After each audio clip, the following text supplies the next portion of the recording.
morning. Welcome to our online class which organized by Krishna Memorial High School. Class 3 computer पढ़ाऊंगी chapter 1 का part 2. Okay, page number 7. Mini computers. There are medium sized computers. They process work efficiency and comparison with micro computers. ये जो होते हैं mini computer वो बहुत ही छोटे में मध्यम साइज के कंप्यूटर होते हैं और ये जो कंप्यूटर होते हैं ये माइक्रो कंप्यूटर की तुलना में अधिक कार्य कुशलता होते हैं. ठीक है, एक कंप्यूटर जो होते हैं माइक्रो कंप्यूटर से ज़्यादा काम में प्रयोग किए जाते हैं. ठीक है, they are generally mini computers are more expensive than micro computers. और मिनी कंप्यूटर जो होते हैं माइक्रो कंप्यूटर से ज़्यादा महंगे होते हैं. They are generally use for small and medium sized companies. और इस कंप्यूटर का जो मतलब प्रयोग करते हैं छोटे छोटे कंपनियों में, मतलब मीडियम साइज के जो कंपनी होते हैं उन कंपनियों में इस कंप्यूटर का प्रयोग किया जाता है. Mini computer process multiply CPU hence more than one person can be use types of computer at time. और ये जो होते हैं मिनी कंप्यूटर्स उसमें बहुत मतलब कई CPU जुड़े हुए होते हैं और इस कंप्यूटर को एक से अधिक व्यक्ति इस कंप्यूटर में काम कर सकते हैं. ठीक है, the first mini computer was PDP-8 and was manufactured are 8200 and 8300 Honeywell XPS-100 and others. और इस कंप्यूटर का जो मतलब पहला कंप्यूटर जो बनाया गया था, फर्स्ट कंप्यूटर मिनी कंप्यूटर, वो जो था PDF-8 जो 1965 में बना था. फिर उन्हीं को मैन्युफैक्चर करके DEG डिजिटल इक्विपमेंट कॉर्पोरेशन इन 1965 फिर इसको मैन्युफैक्चर करके फिर से दोबारा इस कंप्यूटर को बनाया गया था. ठीक है, और यहाँ पे दो मिनी कंप्यूटर के एग्जाम्पल दिए हुए हैं. ठीक है, मेन फ्रेम कंप्यूटर ये this are large computer with bigger storage capacity. ये जो कंप्यूटर है बड़ी क्षमता में अपने अंदर भंडारण यानी बड़ी क्षमता में अपने अंदर स्टोर करके अपने अंदर रख सकती है कोई भी इंफॉर्मेशन को. This can store database and can also process the data with more speed. और जो ये कंप्यूटर है ये विशाल डेटाबेस को संग्रहित करके मतलब अपने अंदर रख सकती है और डेटा को अधिक गति के लिए संसाधित भी कर सकते हैं. ठीक है, they are used in big organization and companies. और ये कंपनी ये जो है मेनी फ्रेम कंप्यूटर ये बड़े बड़े संगठनों और कंपनियों में इसका उपयोग किया जाता है. Hundreds and user can work them.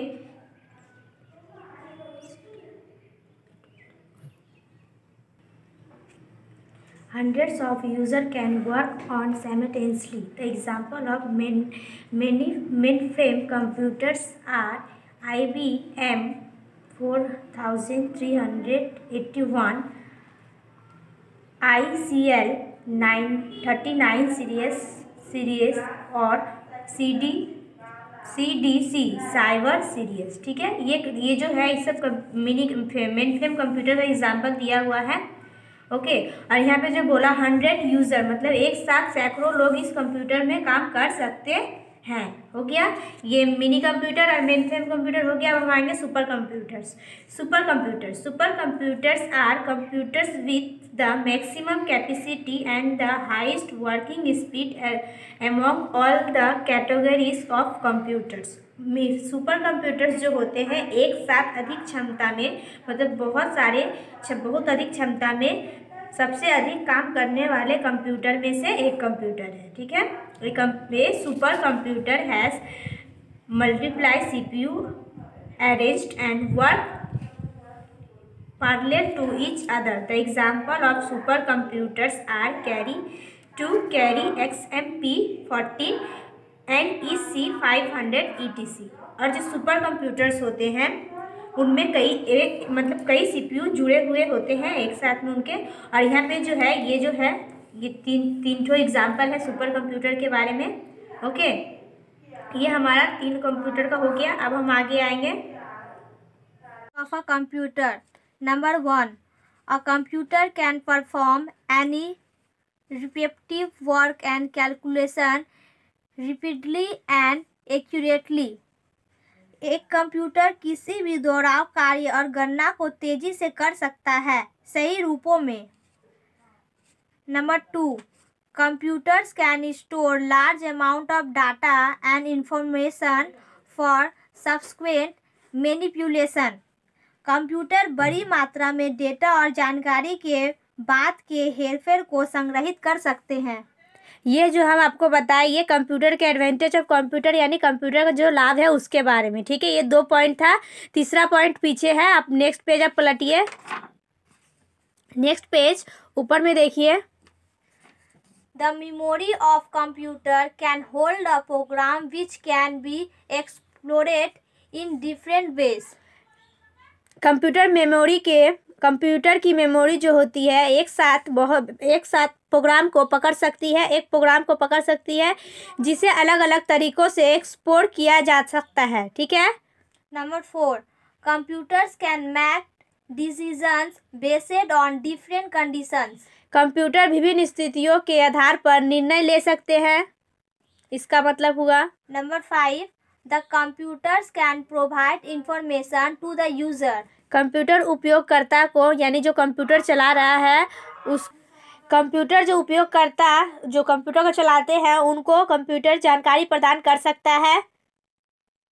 Number 6, if any error occurs in the program file, computer can automatically detect these errors and allow the user to correct them।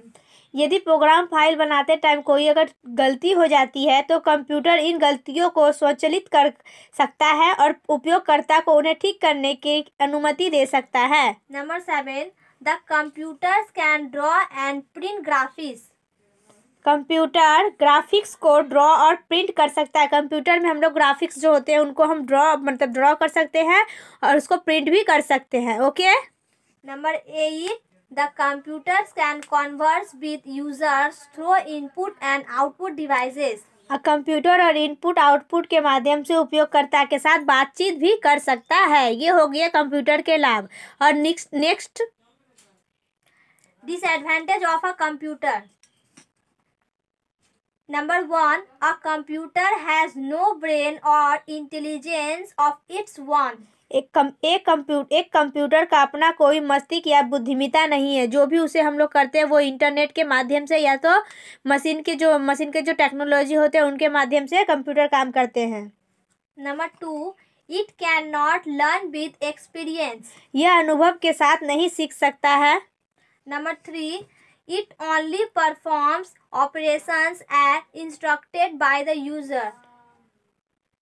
यह उपयोगकर्ता के निर्देश के अनुसार ही काम करता है। Number 4, it has no common sense due to which it carries out the instructions only as long as user needs। 4 number, इसका कोई सामान्य ज्ञान मतलब इसका कोई सामान्य ज्ञान नहीं है। जो उपयोग करता है उसे जो करने के लिए निर्देश देता है, जो उपयोगकर्ता को ज़रूरत होती है, जो उनको कंप्यूटर को करने को निर्देश देता है वही काम कंप्यूटर सिर्फ करता है, ठीक है। Number 5, it understands instructions no matter they are right और रॉन्ग। वह किसी भी निर्देश को समझता है, कोई फर्क नहीं पड़ता है कि वो गलत है या सही है, ठीक है। ये हमारा यहाँ पे आज हम कंप्यूटर के लाभ और कंप्यूटर का हानि पढ़ लिए। अब हम लोग नीचे पढ़ेंगे organization of a computer. Computer के जो ऑर्गेनाइजेशन है मतलब उनके बारे में पढ़ेंगे, सही है या क्या गलत है उनके बारे में, ठीक है। Central processing unit, CPU। This is the main unit of the computer which executes our instruction for processing. It consist of following 3 sub units. इसके 3 प्रकार होते हैं। 1, primary memory unit RAM and ROM. Number 2, control unit CU। Number 3, arithmetical and logical unit ALU, ठीक है। ये हो गया CPU के जो अंदर जो मेमोरी होते हैं उनके बारे में तीनों का नाम दिया है। हमको पता है कि हमारा CPU का ब्रेन कौन है, CPU। हम कंप्यूटर का ब्रेन कौन है? CPU, central processing unit. CPU का फुल फॉर्म होता है। सीपीयू में 3 मेमोरी होता है। पहला है प्राइमरी मेमोरी जो प्राथमिक मेमोरी यूनिट होता है। दूसरा है कंट्रोल यूनिट, कंट्रोल मतलब होता है नियंत्रण करने की मेमोरी, ठीक है। तीसरा हो गया अर्थमेटिकल एंड लॉजिकल यूनिट, यानी होता है अंकगणित और तर्कनिक यूनिट, ठीक है। नीचे प्राइमरी यूनिट के बारे में हम पढ़ेंगे। Primary memory units, it provides a storing space, it is fixed inside the computer, it has 2 important units are RAM and ROM. RAM stands for random access memory and ROM stands for read only memory.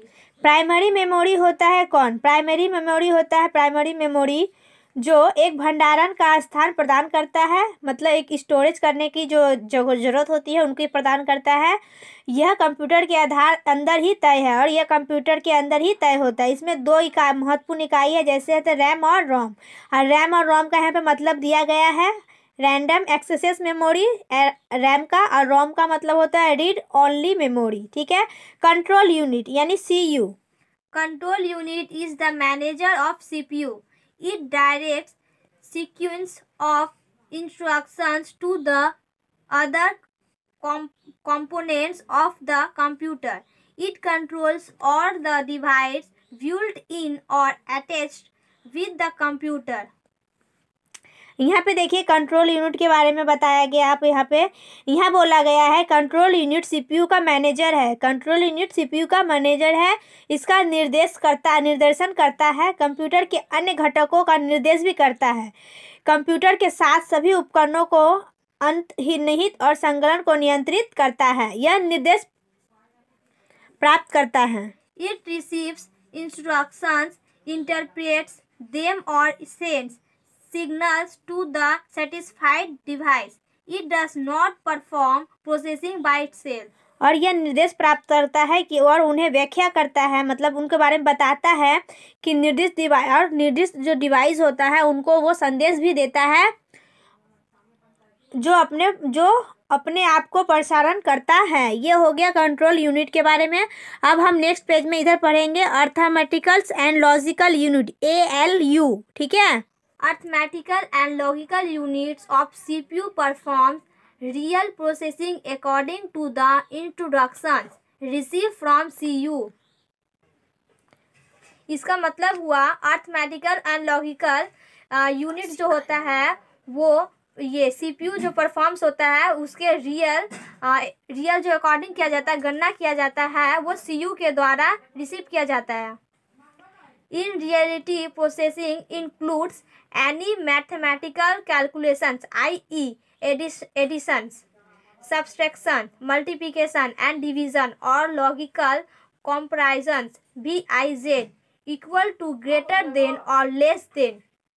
इसका मतलब यह होता है कि in reality processing includes, इसमें बहुत प्रकार के इंक्लूड शामिल होते हैं, जैसे मैथमेटिकल मतलब गणित, कैलकुलेशन मतलब कि हम गणना कर सकते हैं, आई एडिशन और आपका गुना करना, कैलकुलेशन आई एडिशन, सब्सट्रैक्शन मतलब माइनस, मल्टीप्लिकेशन मतलब इनटू एंड डिवीजन मतलब भागा, और logical comparisons BIZ equal to मतलब कि इक्वल टू हम लोग देते हैं वो ग्रेटर देन और लेस देन, जैसे जो बड़ा होता है उसके सामने बड़ा का उसको बोलते हैं ग्रेटर देन और जो छोटा होता है उसको बोलते हैं लेस देन।